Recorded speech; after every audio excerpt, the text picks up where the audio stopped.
امید ہی نہیں ہے.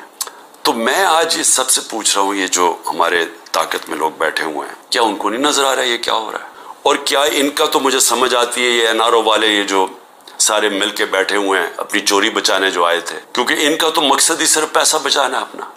لیکن جنہوں نے ملک کو بچانا ہے اور جن کے اوپر جن کا جینا مرنا اس ملک میں ہے، کیا ان کو نہیں نظر آ رہا یہ کیا ہو رہا ہے؟ اور یہ جو حربے استعمال کیے جا رہے ہیں، میں اب آگے یہ بھی سوال پوچھوں، کبھی تو ایک ہی پلان نظر آ رہا ہے. پلان یہ ہے کہ عمران خان کو راستہ کیسے روکنا اقتدار میں آنے سے، یہ بس پلان ہے.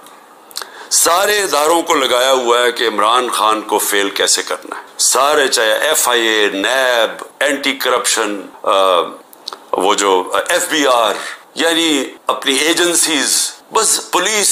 مقصد کیا ہے جی کہ کسی طرح عمران خان کا راستہ روکنے کے لیے ظلم کرو لوگوں کو، جو عمران خان کے رشتہ دار ہوں، چاہے وہ ہماری پارٹی کے اندر لوگ ہوں، ٹکٹ ہولڈرز ہوں، ٹکٹ ہولڈرز کے رشتہ دار ہوں، سب کے اوپر ایک ظلم کا نظام شروع ہوا ہے.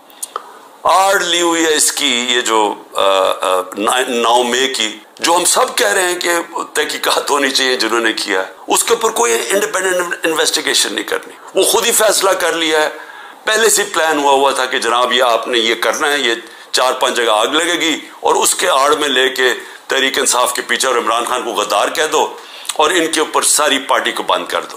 تو خیر سختی تو پہلے سے شروع ہوئی تھی، یہ تو پہلی دفعہ تو نہیں، یہ تو 25 میں پچھلے سال سے ہمارے اوپر سختیاں شروع ہوئی تھی.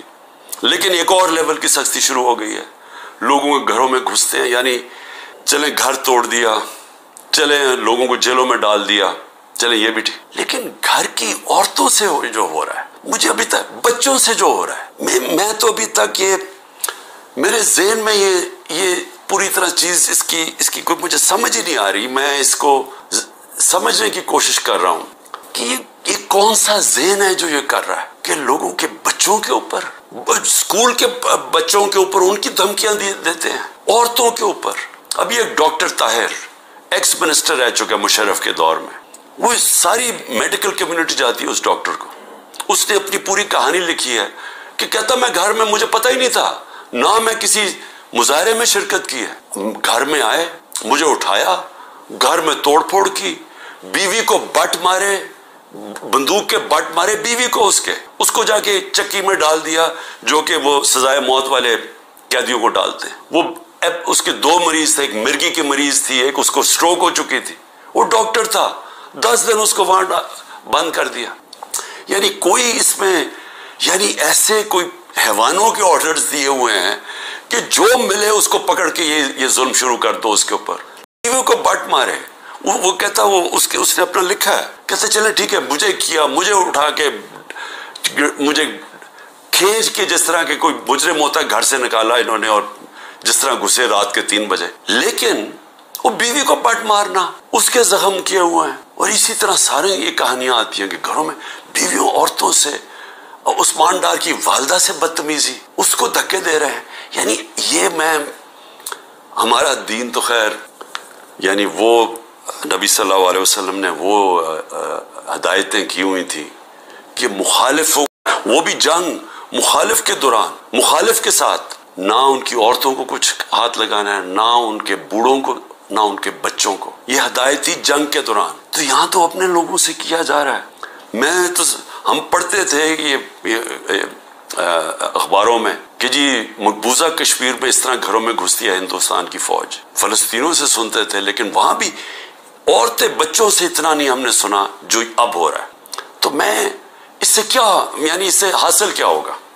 یہ جو ظلم کر رہے ہیں لوگوں کے گھروں میں، گھر توڑ رہے ہیں، بزنسز بند کر رہے ہیں، آگے بے روزگاری ہے، لوگوں کی بزنسز بند کر رہے ہیں، وہ لوگ بے روزگار. اچھا پھر نوکروں کو اٹھا کے لے جاتے ہیں. مجھے ابھی یہ نہیں سمجھ آئی، وہ بیچارے نوکر جو اپنی بیوی بچوں کا پیٹ پال رہے ہیں، ان کو اٹھا کے لے جاتے ہیں اور ان کو مارتے ہیں، ان کے اوپر ظلم کرتے ہیں. میری بہن کا نوکر 20-25 سال سے ہمارا ہوتا تھا یا زمان پاک میں، رحیم خنسامہ جو تھا، اس کو میری بہن کے گھر آ کے اس کو اٹھا کے لے گئے، اس کے ڈرائیور کو بھی، لیکن اس کو انہوں نے ایسا بند کمرے میں رکھا، پتہ نہیں ابھی تک وہ وینٹیلیٹر سے اترا یا نہیں. 3 ہفتے وہ وینٹیلیٹر پہ رہا ہے، 3 ہفتے وہ اپنی زندگی موت کی جنگ لڑتا رہا. تو غریبوں سے بھی ظلم. تو اس سے کیا, اچھا اب اس سے کیا حاصل کیا ہو رہا ہے؟ میرا یہ اگلا سوال ہے. 400 ہمارے ٹکٹ ہولڈرز پنجاب میں جن کو میں نے ٹکٹ دیا, تقریباً 400 ہیں, 40 صرف چھوڑ کے گئے ہیں. سب گھروں سے باہر ہیں, سب چھپے ہوئے ہیں, سب کی بزنسز کے اوپر اٹیک کر رہے ہیں, رشتہ داروں کے اوپر اٹیک کر رہے ہیں, بچوں پہ کر رہے ہیں کہ انہوں نے بچے باہر بھجوا دیے, لیکن وہ چھوڑ نہیں رہے. تو سوال میں یہ پوچھتا ہوں کہ یہ جو ظلم کر رہے ہیں اس سے کیا فائدہ ہو رہا ہے؟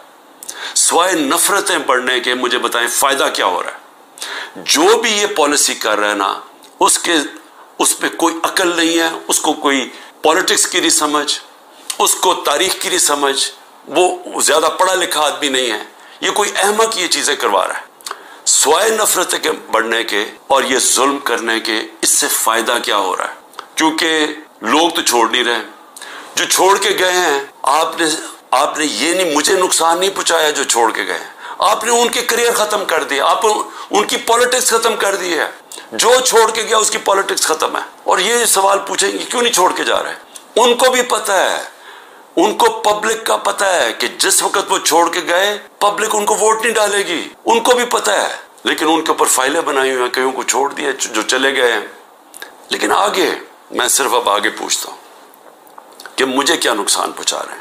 مجھے میری بہنوں کے اوپر اور بھی رشتہ داروں کے اوپر انہوں نے کیا ہے, یہ اسی طرح کی سختی کی ہے. سب بیٹھے ہیں, سہ رہے ہیں سب. میرے گھر ابھی تک سیکیورٹی کا جو چیف تھا وہ ابھی تک غائب ہوا ہے, اس کو اٹھا کے لے گئے. یہاں سے وہ آئے بچے بچارے سوشل میڈیا کے پرسوں, ان کو پکڑ کے لے گئے. وکیل میرا آیا جو اس کا کوئی تعلق ہی پارٹی سے نہیں تھا, وہ اور اس کے ڈرائیور کو اغوا کر کے لے گئے, وہ رات تک اس کو رکھا. تو کیا میں اس سے ڈر جاؤں گا یا پیچھے ہٹ جاؤں گا؟ کیا مجھے اس سے یہ جو کیسز ہیں, قتل کا کیس میرے اوپر کر دیا, میری بہن کے اوپر کیس کیا ہوا ہے اینٹی کرپشن نے, 6 ارب کی زمین لیا میں لیا اس نے جب میں پرائم منسٹر تھا. یعنی ایسے ڈفر ہیں لوگ, میں واقعی یہ ڈفر ہی ہوں گے. وہ اینٹی کرپشن سے کیس کروایا, وہ اس نے چیک سے پیسے دیے تھے, اور پیسے کتنے تھے؟ 6 کروڑ کی زمین تھی.